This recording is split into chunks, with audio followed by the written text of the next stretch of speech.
दिल्ली में ब्लास्ट हुआ, 14 से ज्यादा लोगों की मौत हो गई। फिर वही सवाल उठा कि आखिर इंटेलिजेंस फेलियर इसको कहा जाए या फिर कहा जाए।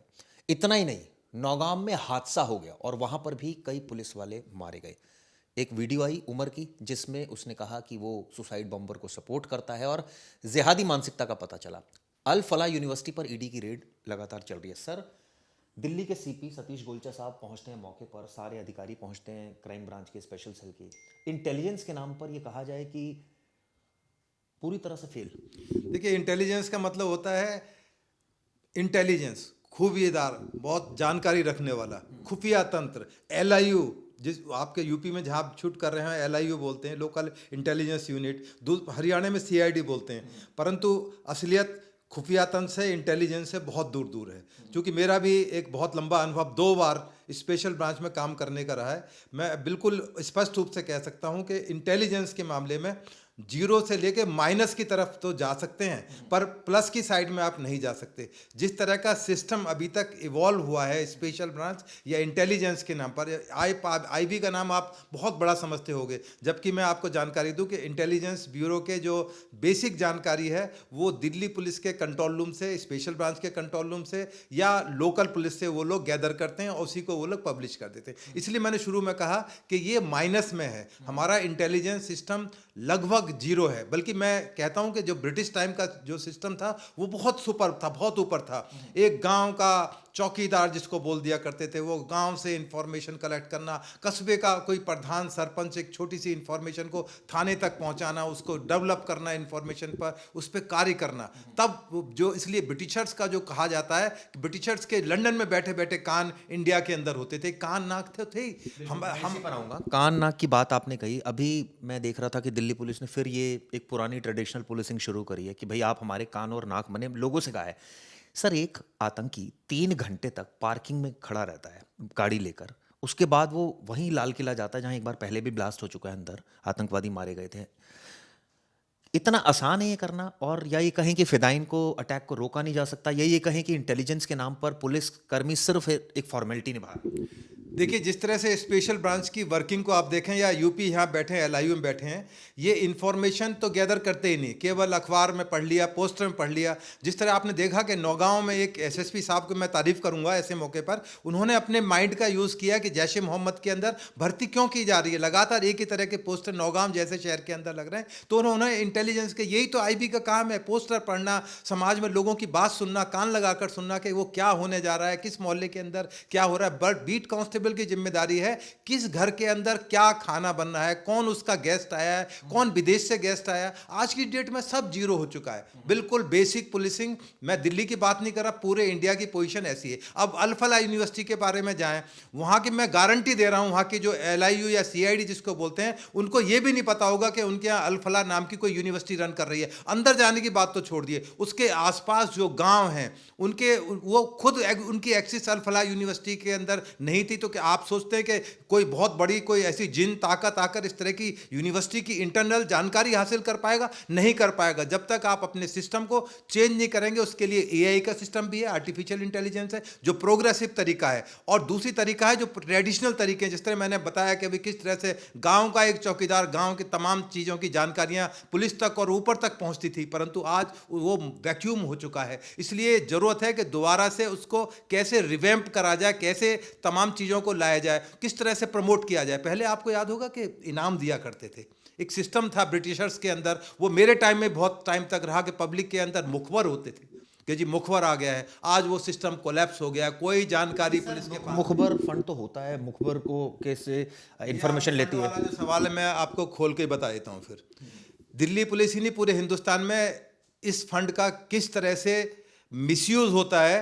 मतलब आप सोच भी नहीं सकते। वो केवल एक पर्सनल यूज़ है, कैसे उसको लेज़र में इस्तेमाल किया जाए, कैसे उसको अपने तरीके से इस्तेमाल किया जाए। जिस चीज़ के लिए वो फंड होता है, सीक्रेट फंड जिसको बोला जाता है, क्योंकि इसका कोई ऑडिट नहीं होता, इसके बारे में आप सरकार पूछ नहीं सकती, मैं नहीं पूछ सकता, आप भी नहीं पूछ सकते कि सीक्रेट है, इसके बारे में हम आपको कुछ नहीं बताएंगे। परंतु मेरा अपना इतना अनुभव कहता है कि सीक्रेट फंड का आज तक ज़मीन पर कभी इस्तेमाल नहीं हुआ। वो कहाँ, कौन लोग करते हैं, कौन सीनियर अफसर करते हैं, वो फंड कहाँ जाता है, किस काम के लिए जाता है, ये तो वही लोग बता सकते हैं जो इस फंड का यूज़ और मिसयूज़ करते रहेंगे, परंतु इस तरह का जो फंड है वो फंड एग्जिस्ट जरूर करता है, परंतु वो ज़मीन पर जीरो है। इसलिए ज़मीन पर जो मुखबर को पहले पैसे दिए जाते थे, जानकारियाँ मुहैया कराई जाती थी, आज वो मुहैया नहीं हो पाई है। मैंने अल फलाह यूनिवर्सिटी का नाम जानबूझकर इसलिए लिया है क्योंकि अल फलाह में जिस तरह की एक्टिविटीज़ हो रही थी, लोग आ रहे थे, जा रहे थे, आसपास के गांव वालों को भी नहीं पता कि अल फलाह यूनिवर्सिटी क्या है, कहाँ से इसकी फंडिंग हो रही है, कौन लोग हैं।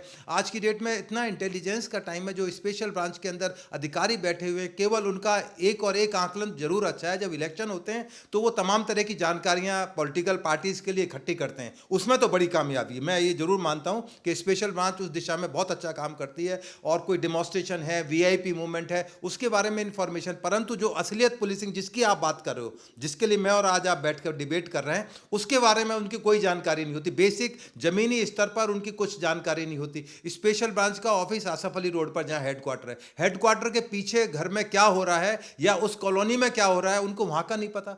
तो मैं किस तरह से डिपार्टमेट, इसको तो स्क्रैप कर देना चाहिए इस डिपार्टमेंट को, जब कुछ कोई जमीन पर कुछ इसका असर ही नहीं दिख रहा। पूछेंगे हंस क्यों रहे हैं? मैं इसलिए हंस रहा हूं कि पुरानी कहावत है, jack of all trade master of none. आप भर्ती कर रहे हैं, एक सिपाही को भर्ती कर रहे हैं, एक थानेदार को भर्ती कर रहे हैं, आज उससे ट्रैफिक में काम ले रहे हैं, कि वो ट्रैफिक के बारे में इतना जानकारी लेता है, आप उसको स्पेशल ब्रांच भेज देते हैं, फिर उसको थोड़ी बहुत जानकारी वहाँ की होती है, आप उसको थाने में लगा देते हैं, उसके बाद वहाँ की जानकारी होती है आप उसको एयरपोर्ट भेज देते हैं, उसके बाद उसको जानकारी होती है तो और किसी डिपार्टमेंट में ऑफिस के अंदर लगाते हैं। तो तभी मैंने बोला jack of all trade master. आपका कहना है ट्रांसफर नहीं होनी चाहिए? भाई भर्ती करो, इंटेलिजेंस के लिए अलग एक लाइन होनी चाहिए, स्ट्रीम होनी चाहिए, उसकी ट्रेनिंग होनी चाहिए। मैं आपके चैनल पर बोलता हूँ, दिल्ली पुलिस बताए या यूपी पुलिस बताए, क्या उन्होंने कोई एलआईयू के बारे में कोई ट्रेनिंग कराई आज तक? आज तक बता रहा हूँ कोई ट्रेनिंग नहीं होती। वहाँ मेरे जैसा रफ आदमी पहुँच जाता है, जो पुराने लोग उसको समझाते हैं, बताते हैं, उसी पर वो काम करने लगता है, या अपनी उसकी बुद्धि होती है, तभी कहते हैं इंटेलिजेंस। तो इंटेलिजेंस तो यहाँ से आती है, और उसका क्या इंटेलिजेंस है, उसका क्या, उसने कोई सीखा ही नहीं है, उसको कुछ बताया नहीं गया कि किस तरह की इंफॉर्मेशन चाहिए। जिस तरह अभी आपने बताया कि अल फलाह या ये टेररिस्ट के बारे में जानकारी कैसे लेगा, उसको अपने यही नहीं पता कि उसके इलाके में कितने मदरसे रन कर रहे हैं, वेदभूषण जी के बारे में कोई जानकारी नहीं है, कोई मस्जिद के अंदर कौन मौलवी उसके बारे में जानकारी नहीं है, तो कैसे वो उन चीजों को क्रैक कर पाएगा, कैसे जा पाएगा उसके अंदर? अब जा ही नहीं सकता। लेकिन एक बात और भी है ना कि ये लोग जो इस तरह से अगर डॉक्टर्ड होते हैं, ये लोग जो हमने देखा उमर का वीडियो सामने आया, ये लोग इन्फॉर्मेशन कहाँ, ये तो अपने लोगों तक इन्फॉर्मेशन सीमित रखते हैं, ये लोग कहाँ बाहर जो पहुंचाते हैं? और ये कोई इतना आसान नहीं है इनके बीच में बैठ के। पहले तो कहते थे ना, बदमाश से अगर इन्फॉर्मेशन लेनी है तो बदमाश के साथ बैठना पड़ेगा पुलिस को, लेकिन अब तो बदमाश तो बहुत स्मार्ट हो गए। देखिए, ये चूहे बिल्ली का गेम है, कई बार चूहा आगे होता है, कई बार बिल्ली आगे होती है। अब ये तो कोशिश है कि कौन उसमें कामयाब होगा, परंतु आज एआई का टाइम है, सही गैजेट्स का इस्तेमाल किया जाए, सही इन्फॉर्मेशन। मैं यहाँ बैठे बैठे इस इलाके के अंदर जो भी इन्फॉर्मेशन चल रही, यदि मुझे तमाम गैजेट्स जैसे मोसाद इस्तेमाल करती है, हमारे पास भी हैं वो, उन तमाम चीज़ों का इस्तेमाल करें, एक पर्टिकुलर डाटा यदि बैंक बनाए, हमें पता लग सकता है कि इस इलाके में क्या एक्टिविटीज़ चल रही हैं, पर हम कोशिश ही नहीं करेंगे, हमें पता ही नहीं है।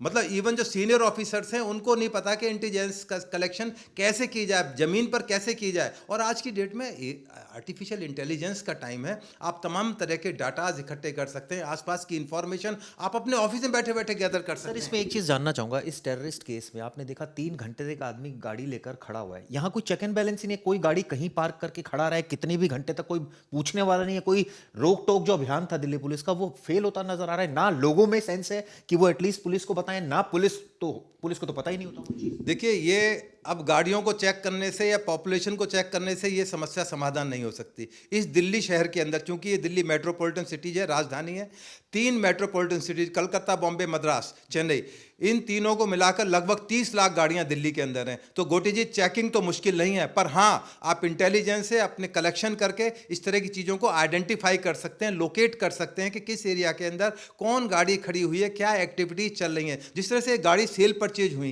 क्या हम चेक नहीं कर सकते?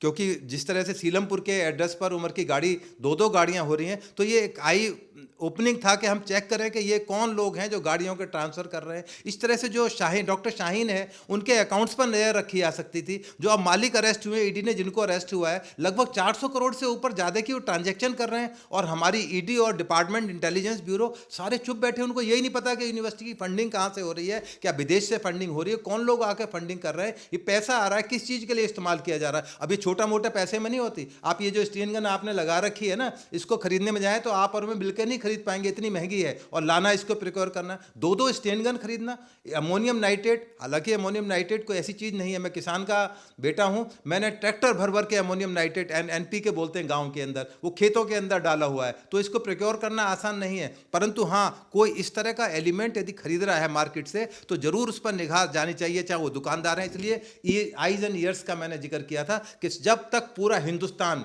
पूरा एक एक जो सोसाइटी के अंदर लोग नहीं समझेंगे कि इसकी क्या इंपॉर्टेंस है, तब तक इस तरह की चीज़ों पर रोक नहीं लगाई जा सकती।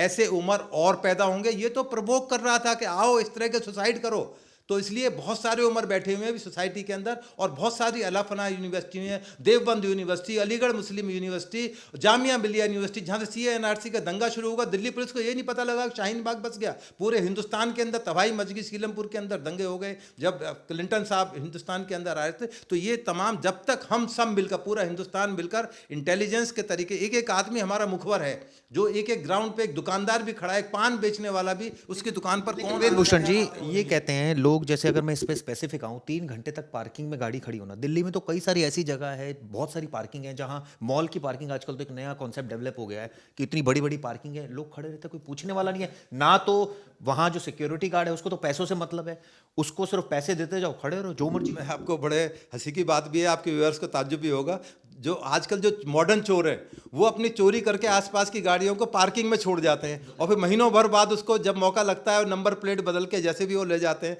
आप दिल्ली में ऐसी, मैं आपको दुनिया भर की पार्किंग बताऊं, डिलाइट सिनेमा के पास पार्किंग आप महीनों तक खड़ी रखें, कोई पूछने वाला ही नहीं आएगा। ये होना चाहिए ना, चेक इन। हाँ, चेक इन बैलेंस होना चाहिए। तो मैंने कहा सभी की जिम्मेदारी है, ये केवल एक पुलिस की जिम्मेदारी नहीं है, ये एक आम आदमी की जिम्मेदारी है कि सबको, पूरे हिंदुस्तान को कलेक्टिवली, जब तक हम लोग इन चीज़ों के लिए सतर्क नहीं होंगे, जानकारी नहीं होगी, तब तक नहीं हो पाएगा। जहाँ ये अल्फला यूनिवर्सिटी के आसपास के गांव में इनोसेंट लोग, इनको यही नहीं पता कि किस तरह की टेररिस्ट एक्टिविटीज, गांव गांव तक जब लोग जागेंगे नहीं, जैसे मैंने चौकीदार का। इसमें एक और सर केस सामने आया, इसमें ये आया कि इन्होंने इतना सारा जो बारूद इकट्ठा किया, वो तो बाजार में आसानी से मिलता है। आपने बोला मैं खुद अमोनियम नाइट्रेट लाता था, मैं किसान का बेटा हूँ, उसमें इस्तेमाल होता था।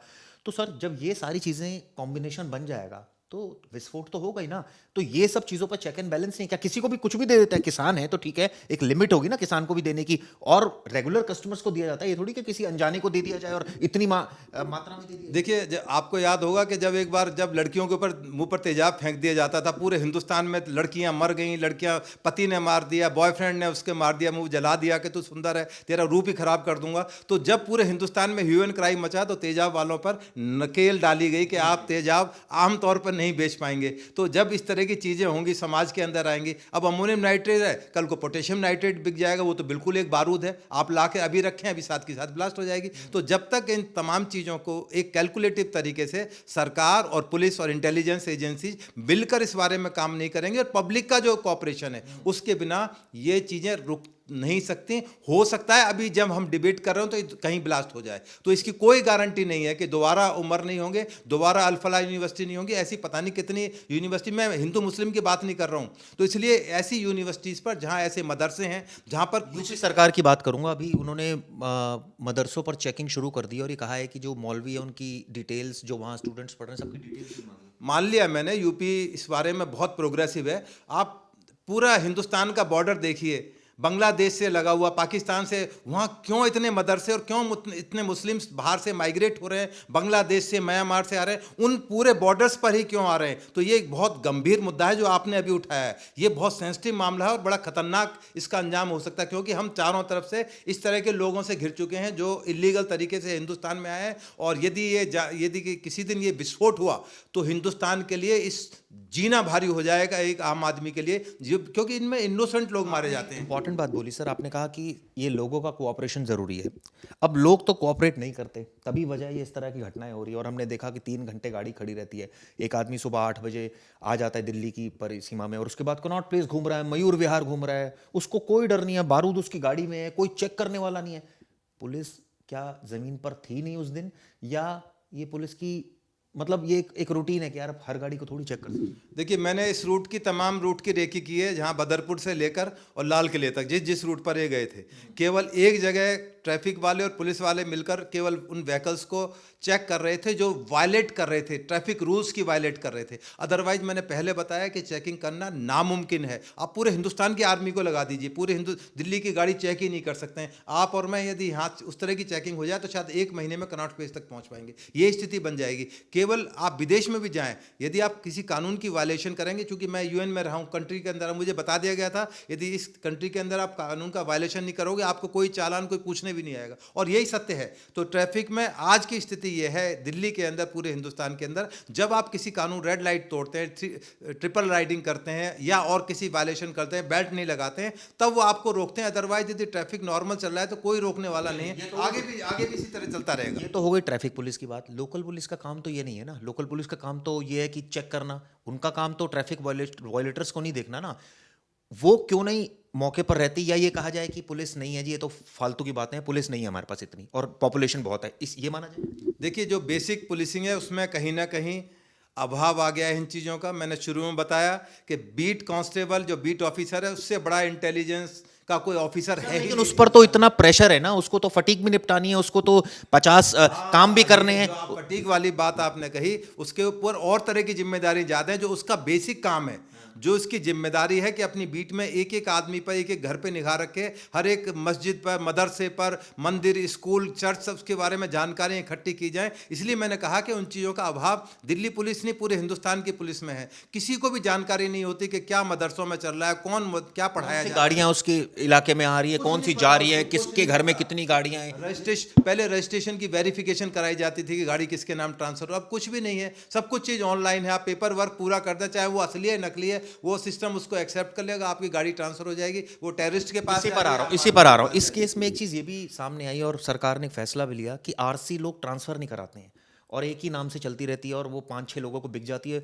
जब पुलिस पहुंचती है तो पहले वाले ऑनर के पास पहुंच जाती है, वो कहता है जी मैं तो 6 लोगों को बेच चुका हूं। देखिए, जिम्मेदारी कानूनी रूप से तो उसकी है जिसके नाम से गाड़ी रजिस्टर्ड है। उसकी जिम्मेदारी है कि वो गाड़ी जब ट्रांसफर करे तो गाड़ी दूसरे के नाम रजिस्टर्ड हो, उससे पहले गाड़ी हैंडओवर ना करे। इसलिए वो कानूनी मचड़ों में फंस जाते हैं, कई बार कोर्ट कचहरी के धक्के खाते हैं। मैं आपके व्यूअर से इस चैनल के थ्रू कहना चाहता हूँ, बड़ी जिम्मेदार और बड़ी इंपॉर्टेंट बात जो आपने उठाई है कि यदि अपनी गाड़ी को बेचे, कि वो सेल लेटर पर साइन कराने से आपकी जिम्मेदारी खत्म नहीं होती जब तक वो गाड़ी ट्रांसफर ना हो। आप बल्कि गाड़ी हैंडओवर ना करें, उसको बोलो कि पहले ट्रांसफर करा के लाइए, आरसी अपने नाम ट्रांसफर कराइए, तो शायद इस समस्या का समाधान निकल सकता है। नहीं तो यदि अदरवाइज इसी तरह की गाड़ी, इस केस के अंदर कई लोगों के हाथ बिकती चली गाड़ी और नाम अल्टीमेटली ट्रांसफर किसी के भी नहीं। पर आती है सर एक बात कि अगर मटेरियल ही नहीं होगा बॉम्ब का तो बॉम्ब ब्लास्ट कैसे होगा? तो मटेरियल जो मिल रहा है, जो कॉम्बिनेशन मिल रहा है, मैं ये नहीं कह रहा कि कोई एक जैसे अमोनियम नाइट्रेट मिल रहा है और दूसरी पोटेशियम मिल रहा है सर, इस पर अगर प्रॉपर सख्ती हो जाए बहुत ज़्यादा तो ये तो नामुमकिन हो जाएगा इस तरह। हाँ बिल्कुल, ये होना चाहिए, क्योंकि जो लोग इसका इस्तेमाल करते हैं, चाहे वो किसान है या किसी इंडस्ट्रियल यूज़ में आता है, तो उनके लिए बाकायदा, उनके लिए जिस तरह के आपने तेजाब के लिए आपने राशन कार्ड बना दिए, और चीज़ों के लिए बना दिए, इसके लिए भी राशनिंग करनी चाहिए कि किन लोगों के हाथ में इस तरह की चीज़ें जा रही हैं। अब वो टाइम आ गया, एक एक चीज़ को एड्रेस करना चाहिए। पेट्रोल पंप हैं, पहले किसी टाइम में ये होता था कि पेट्रोल पंप पर भी निगाह रखी जाती थी, क्योंकि बहुत सारी चीज़ें ऐसी होती थी कि पेट्रोल को ही पेट्रोल बम की तरह इस्तेमाल किया जाता है। अब वो धीरे धीरे चीज़ खत्म हो गई। अब चूंकि एआई का टाइम है, टेक्नोलॉजी का टाइम है, तमाम गूगल करके देख लेंगे क्या कॉम्बिनेशन बनाए जिससे ब्लास्ट हो जाए, क्या कॉम्बिनेशन करें जिससे इजीली मार्केट के अंदर हो। आपने वॉल्व अटैक देखा है, किस तरह से प्रेशर कुकर के अंदर बम रख दिया, एक छोटे से बाल्टी के अंदर बम रख दिया। ट्रांजिस्टर बम का याद है, सीरियल ब्लास्ट हुए थे दिल्ली के, पूरी दिल्ली दहल गई थी। एक ट्रांजिस्टर, जिसने भी ट्रांजिस्टर का बटन ऑन किया और वो ब्लास्ट में उड़ गया। तो इस तरह की जो चीज़ें हैं वो धीरे धीरे पब्लिक के अवेयर होना चाहिए, तभी पब्लिक के साथ जब तक पुलिस नहीं जुड़ेगी, ये इंटेलिजेंस सिस्टम फेल नहीं है, जीरो है, माइनस है, इसका नुकसान हो सकता है, फायदा नहीं होगा। इसलिए इस सिस्टम को दोबारा से नए बड़े बड़े आईपीएस, इतनी सैलरी, इतनी सहूलियतें, सरकार इतना खर्च करती है पुलिसिंग पर, ये आतंकी डॉक्टर होते हैं, इंजीनियर होते हैं और कुछ पढ़ाई करते हैं, क्या ये इनकी जो नॉलेज है वो आईपीएस से भी ज़्यादा होती है? इनका जो दिमाग है इनसे भी ज़्यादा तेज चलता है, इनको पता होता है कैसे करना है? देखिए, आईपीएस केवल एक परीक्षा देकर आते हैं, कुछ सब्जेक्ट पढ़ लिया, हिस्ट्री पढ़ ली, साइंस पढ़ ली और कोई मैथमेटिक्स पढ़ ली, केवल उसको एक एग्ज़ाम देने का एक क्लियर करने का तरीका है, केवल उतनी उनकी इंटेलिजेंस है। इससे ज़्यादा मैं नहीं समझता कि बहुत ज़्यादा वो समझा कि आईपीएस बन गया या आईएएस बन गया है तो बहुत ज़्यादा इंटेलिजेंस। एक आम आदमी उससे ज़्यादा इंटेलिजेंस हो सकता है, उसका माइंड ज़्यादा काम कर सकता है ज़मीन के ऊपर कि क्या चीज़ व्हाट रैंक क्या गलत हो रहा है सोसाइटी के अंदर। तो ज़रूरी नहीं कि आईएएस आईपीएस हो जाना इस चीज़ की कोई बुद्धिमत्ता का या इंटेलिजेंस का कोई द्योतक है। छोटी से छोटी इन्फॉर्मेशन आईपीएस ऑफिसर इग्नोर कर देते हैं, छोड़िए इसको, इसमें बेकार की चीज़ है, मुझे इस बारे में जानकारी दीजिए। जब तक आप छोटी से छोटी ज़मीन से जुड़ी हुई चीज़ को एक सीरियस नहीं ले लेंगे तब तक वो नहीं हो सकता। अब किसी बड़े अफसर को बताओ कि फला गांव के दे, छोड़ो ये गांव वाम की बातें छोड़ो, मेरे को यहाँ की बताओ, मेरे शहर की बताओ। तो जब तक आप छोटी छोटी बात को कलेक्ट नहीं करोगे, सारी इन्फॉर्मेशन को एक तरह से इंटेलिजेंस के नज़र से नहीं देखोगे, तब तक इस तरह की घटनाएं होती रहेंगी, लगातार होती रहेंगी। आप कितने इंटेलिजेंट आईएएस आईपीएस लगा दीजिए, कंट्रोल नहीं हो पाएगा। लास्ट सवाल आपसे सर, दिल्ली ब्लास्ट में ये भी बात सामने आई कि इनका जो प्लान था वो था मॉडिफाइड ड्रोन के अंदर रॉकेट लगाना, विस्फोट करना, उसके जरिए हमास की तरह करना, और एक कार बम का भी था इनका जो इन्होंने ये सफल भी हुए। आपने जिक्र किया ट्रांजिस्टर बम का, तो तरीके तो बहुत है ना। अगर मान लीजिए कार बम आप रोक लेंगे तो ये दूसरा तरीका अपना लेंगे। देखिए ये आज ये लोग आम डॉक्टर हैं, पढ़े लिखे डॉक्टर हैं, ऐसा नहीं है कि सब कुछ समझते हैं। बिन लाडेन के बारे में जानकारी होगी, ही वॉज ए जीनियस, जिसने अमेरिका जैसे कंट्री को हिला दिया, हवाई जहाज से बिल्डिंग्स को गिरा दिया। तो ये लोग आम क्रिमिनल नहीं है, उस टाइप के ये अपराधी में, उसमें थोड़ा सा फर्क मैं करना चाहता हूँ। एक अपराधी है जो चोर उचक्का डकैती फकैती दुनिया भर के क्राइम कर रहा है, एक टेररिस्ट है जो एक रिफाइंड किस्म के टेररिस्ट हैं। ये वो सड़क छाप टेररिस्ट नहीं है कि आपने पकड़ा और उठा के बंद कर लिया, उनकी जेब से तमंचा निकल गया, चक्कू निकल गया, आपने बंद कर दिया। ये डिफरेंट तरह के पैरामीटर्स पर हैं, इसलिए इनको पकड़ने के लिए भी पुलिस को और इंटेलिजेंस एजेंसीज को इनसे एक कदम आगे होगा, नहीं तो इसी तरह के ब्लास्ट दोबारा होंगे, फिर होंगे, रिपीटेडली होंगे, और इनको कैच करना, पकड़ना नामुमकिन होगा भारत सरकार के लिए। चलिए, जिस तरह से वेदभूषण जी ने बताया, काफ़ी एग्रेसिवली बताया और तमाम मुद्दों पर उन्होंने राय रखी है, बताया कि किस तरह से जो बेसिक इंटेलिजेंस है उस पर ध्यान देने की ज़रूरत है, मुखबिरों पर ध्यान देने की ज़रूरत है। इसके अलावा चेक एंड बैलेंस होना चाहिए, जो इस तरह की विस्फोटक सामग्रियाँ मिल रही हैं बाज़ार में। इसके अलावा अलग अलग तरीक़ों से जो पास्ट में इंसिडेंट्स हुए उनसे सीख कर बहुत कुछ ऐसा करने की ज़रूरत है जिसमें जो पुलिस है वो इन टेररिस्ट से आगे रहे, वो आगे ना रहें और वो मौका ना छोड़ दें कि इस तरह की घटनाएं हो जाएं। उम्मीद करता हूँ वीडियो आपको पसंद आई होगी। धन्यवाद दोस्तों। गर्मियों की छुट्टी होने वाली थी, मेरे पापा आने वाले थे, तो हम लोग सभी खुश थे। तो मैं एक बेड पे चढ़ के डांस कर रहा था, लेकिन वो पहले ही आ गए। फ्रीज। तो मैं उस समय तो कंटिन्यू नहीं कर सकता था ना, तो फ्रीज फ्रेम टाइप का हो गया। कसम पैदा कर